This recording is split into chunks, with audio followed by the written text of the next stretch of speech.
Iċ-ċifri tal-Uffiċċju Nazzjonali tal-Istatistika juru li f'Marzu li għadda l-impjiegi full-time żdiedu b'6.1% meta mqabbel ma' Marzu tas-sena li għaddiet.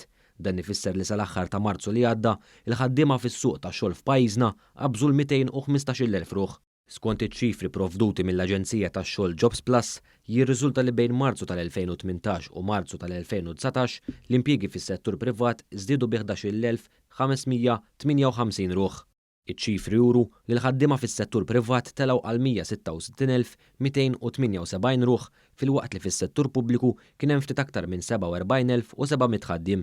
L-NSO jgħid li l-ħaddiema li jaħdmu għal rashom komplew jiżdiedu wkoll tant li f'dan il-perjodu żdiedu b'xejn anqas minn 1,619.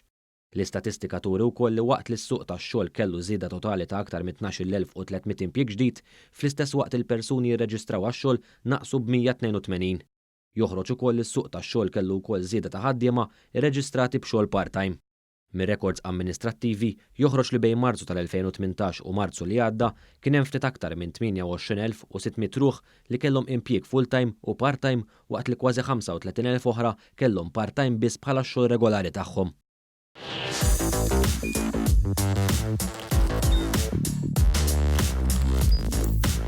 Idħol fuq one.com.mt u hemmhekk tista' tara l-programmi kollha li jxandru fuq One permezz ta' One Play.